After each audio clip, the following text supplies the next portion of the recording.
and welcome back to another video. In this video I am back with the SCX30, however I also have some upgrades, so let's take a look, get them fitted and see what they're like. Now Injora started releasing parts for the SCX30 just a couple of weeks ago, and as soon as I saw the wheels and tyres on there I knew I had to have a set, so I hit that buy button and they just arrived today. Now I went for the 36mm Swamp Claw tyres. I felt like the slightly more aggressive tread would suit the style of driving that we do mostly around here. I then coupled them up with these, which are the Injora 5-spoke Beadlocks. Now these come in two different styles. These are the ones with the negative 1.5mm offsets. They also do a 0mm offset as well, and those come in at 0.6 of a gram heavier each. So there you go, that is all the wheels and tyres installed, and they went together relatively easily. The tyres feel very sticky indeed, and I can't wait to get these out on the rocks. Now there are a couple of things to note. The wheels have vents already made in them, so you won't need to go poking holes into the tyres. And on the back, the beadlocks are now using Torx bits, which will mean that they are a lot more reliable and you are a lot less likely to strip them out. And of course, to fit those Torx bits, they have provided you with a driver, so there is no need for any other extra tools. Now let's do a quick weight comparison. Putting 4 stock wheels and tyres onto the scales, we get a reading of 12.78 grams, and now moving over to the new Injoras, they come in at 25.47, so that is almost double the amount of weight. That's enough talking, let's now get these fitted to the truck and see what they're really like. Now with the wheels and tyres fitted up to the Bronco, you can see that there really isn't that much clearance, and when you turn and drive, you can see we are getting a lot of contact and they are binding up. So I think first of all, we are going to need to remove those fenders and see if we can get a little more clearance. Now, having removed the fenders and wheel arches, you can see that we now have a lot more turning. However, there is some contact, and when the body rolls over, I feel like that could still be an issue. So it's going to be a matter of either just trimming the body a fraction or potentially looking at something like the suspension and trying to raise the truck up a little. Now, while my son is asleep, and so that I don't lose these wheels for good, I thought I would also try them on his Jeep.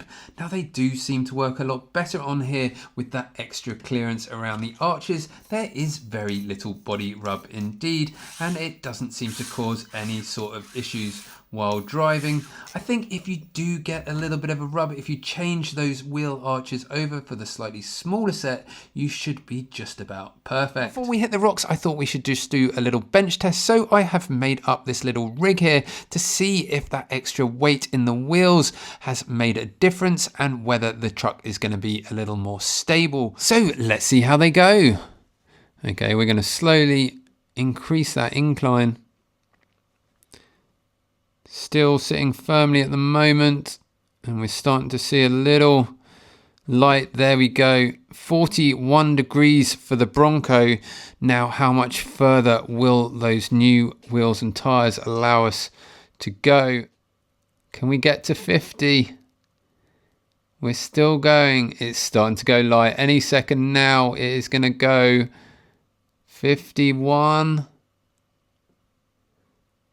Can we get to, there we go, and it has gone at about 51.5 degrees. Now let's just repeat that one more time just so that we can be sure. So here we go. We should be going light just any second now with the Bronco. There we go, 41.5 degrees. And now for the new Injora wheels and tyres, can we get up past that 51 degree mark? We are still going, Start to show, oh, there we go, 48 degrees. So there is a bit of a change there. But even though that is a little less than the first time around, we have still got a significant increase in angle. Okay, so enough messing about on the bench. Let's go get these tyres dirty and see what they're really like. Here we are on my little indoor course. Now for this test, I am going to continue without the bodies on, just so that we can get a real good side-by-side comparison with with nothing affecting the results. Now our first line is going to be this one here. It is a slate climb and there is a couple of ledges halfway up. Now with the body I do struggle on these Bronco tyres. However, let's see how it goes without the body and see if I can make it up. There we go, very little grip on this slate. It is super slick.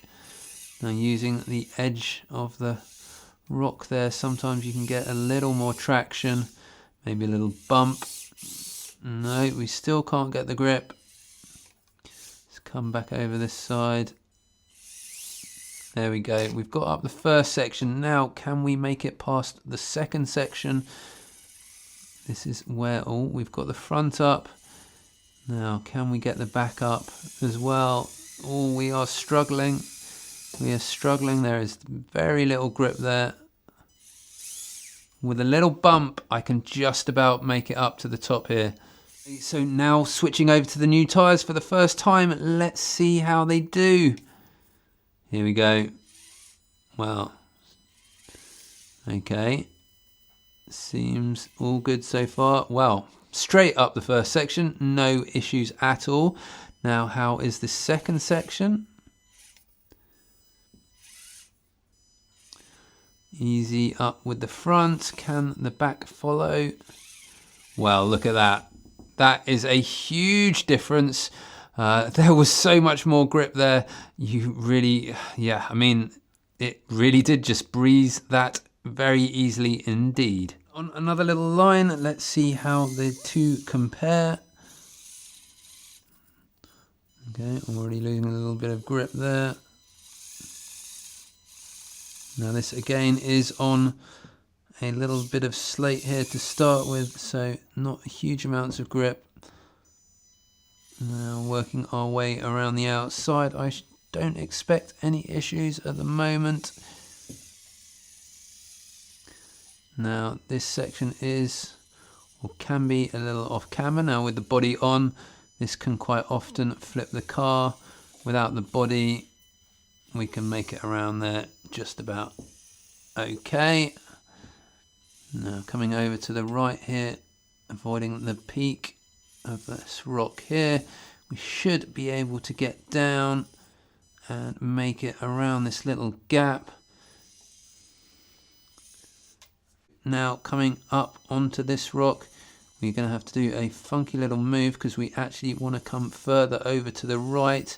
So we are going to try and just reverse back, head over here, and the back is going to drop down. Now this is where we start to lose grip, so interesting to see with those new tyres whether this makes this section any easier. Are we going to make it through here?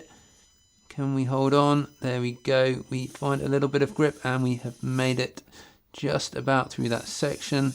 We just need to work our way over now up onto this steep climb here. Now I expect it should go up here without the body on pretty well. There we go, we can find the grip just about, and we have made it up onto the top. Now let's try it with the new wheels and tyres and see if it makes it any easier. Okay, so here we go then. Is this first section on the slate going to be any easier with those sticky wheels and tyres? Well, yeah, straight up there, no issues. Again, let's work our way around the edge. No issues at all. And there shouldn't be any signs of flipping over with that extra weight low down. Coming around onto this right hand side of the peak here, we are feeling very planted indeed. Now coming down, making this little crossing here, getting those front wheels on, that extra diameter, just making contact that bit sooner.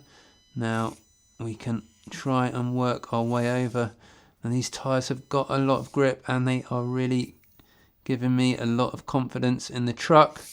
Just backing up, trying to get that front wheel onto the top of the rock here, and back end goes down. Can we continue the grip? Yes, we are pulling through. Now just to work our way over. This can be the tricky bit. There we go. Just got unstuck and now up onto this last climb.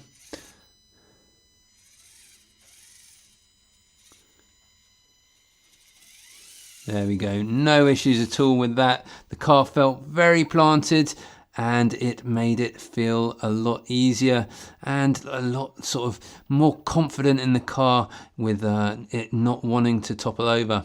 Okay, so one more section here. Let's now go for a bit of a side hill and see if we can notice any real difference. We're going to come along this section here and just creep up and around. So with the stock truck, how is it going to go? It is a tricky one. This rock here has got a little bit of mud on it, so it is a little slippery.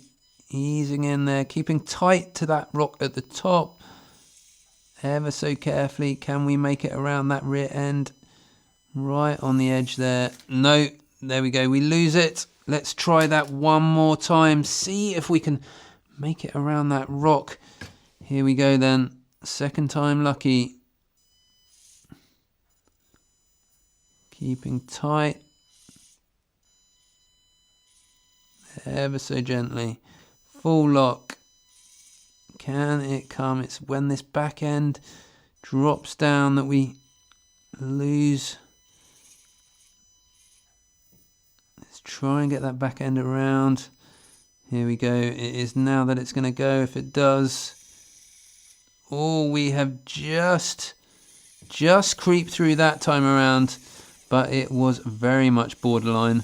So let's now see how it compares with the new wheels and tyres. Okay, so here we go. Is it going to feel any more planted with that extra weight load down? Full lock again, staying close to that top rock. Again, it feels just that much more predictable. I'm not worrying anywhere near as much as I was before. There is a lot more confidence there. I don't think this is going to cause us any issues at all. No, absolutely fine. No problems getting around that whatsoever. I'm going to do it one more time just for fun and to prove that these wheels and tyres are really doing their job. So here we go. Staying high, keeping that wheel hard over. Even dropping low here. I am still able to pull it around. That rear end not showing any signs of wanting to let go. And there we go. Not a problem for this little truck. Making it around that section with pure confidence. So there you go, that was the new Swamp Claws and aluminium beadlocks for the SCX30 from Injora. A super aggressive looking tyre with performance to match. Now I am a little disappointed that I couldn't get these wheels to work on the Bronco without them rubbing a lot or doing a lot of modifications to the body. So that is going to mean one of two things. We're either going to need to find another Jeep or we're going to have to add a lot more modifications. So stay tuned for more on the SCX30 coming up soon. Now, as always, these videos take a lot of time and money. So if you have enjoyed it, please hit that like button down below and subscribe to the channel so I can bring you more content like this in the future. But otherwise, thank you for watching. I will see you in the next one.